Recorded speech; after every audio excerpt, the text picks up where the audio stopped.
सरकारी स्कूलों में 75% उपस्थिति नहीं होने पर छात्रों के नाम काटने की प्रक्रिया में काफी तेजी आई है, लेकिन भागलपुर में अभी भी कई ऐसे स्कूल हैं जिनकी दशा यह बता रही है कि वह काफी पिछड़े हैं। स्क्रीन पर दिख रहा स्कूल नवगछिया अनुमंडल का है। इसका नाम है नंद कुमार उच्च विद्यालय। स्कूल में पक्का छत नहीं है। खपड़ैल के भवन में साल 1969 से अब तक पढ़ाई चल रही है। बारिश होने पर हालात और भी बिगड़ जाते हैं। छत से पानी टपकता है, जिसकी वजह से छात्र छात्राओं को काफी परेशानी झेलनी पड़ती है। आश्चर्य की बात तो यह है कि यहाँ 11वीं और 12वीं के स्टूडेंट्स एक ही कमरे में पढ़ाई करते हैं। इतना ही नहीं, एक उच्च माध्यमिक स्कूल में जहाँ 22 शिक्षकों का मानक है, वहीं यह स्कूल मात्र 6 अध्यापकों के भरोसे चल रहा है।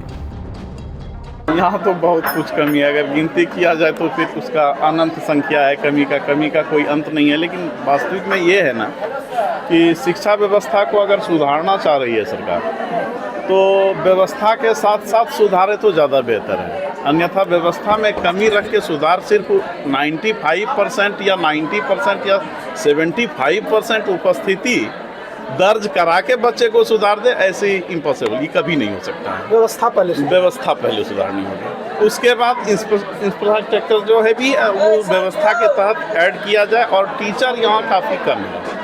टीचर की संख्या किसी भी +2 में मिनिमम 22 होनी चाहिए। इससे कम कहीं नहीं होनी चाहिए। मात्र 6 टीचर हैं। 6 टीचर हैं। उसमें भी क्या है, 6 टीचर में साइंस की टीचर जो है, मतलब साइंस की टीचर तो है ही नहीं। हम लोग 3 आदमी सिर्फ और सिर्फ सोशल साइंस में। शिक्षा विभाग के नए आदेशों में 75% उपस्थिति न होने पर एडमिशन रद्द होने के भय से यहाँ छात्रों की संख्या बढ़ी है, लेकिन इससे व्यवस्था और भी ज्यादा बिगड़ गई है। बैठने के लिए बेंच और डेस्क की भी कमी हो गई है। यहाँ पे टीचर की कमी है। और जब यहाँ पे बारिश पड़ती है तो यहाँ पे जो बारिश पड़ती है तो पूरा पानी आ जाता है। हम लोग को बैठने में परेशानी होती है। और यहाँ पे पुस्तकालय अच्छा नहीं है और खेल कूद का मैदान भी नहीं है।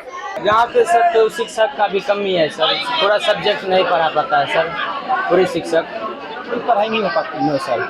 कौन क्लास के हैं? 9th का। इसी स्कूल के पूर्व छात्र रहे राजकुमार सिंह बताते हैं कि उनके समय में इस स्कूल की शिक्षा व्यवस्था अच्छी थी।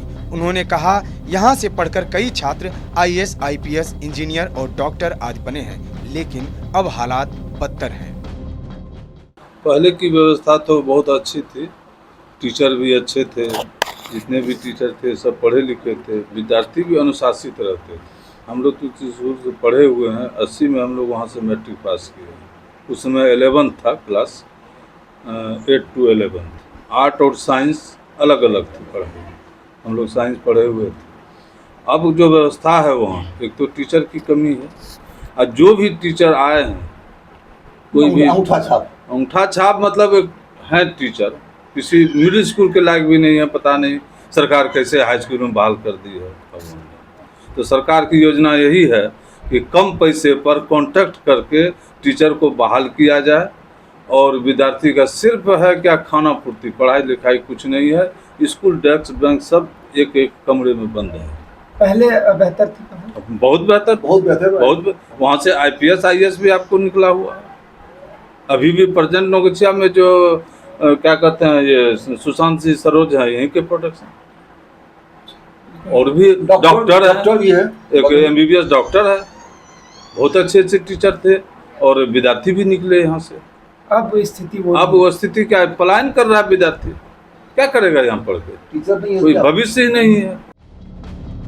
नवगछिया के इस स्कूल की ही तरह बिहार में और भी कई स्कूल हैं जिनको जरूरत है अच्छे इंफ्रास्ट्रक्चर और पर्याप्त शिक्षकों की। नए भवन बनेंगे और शिक्षकों की बहाली होगी, तभी नौनिहालों का भविष्य संवर सकेगा। भागलपुर से TV9 के लिए शिवम की रिपोर्ट।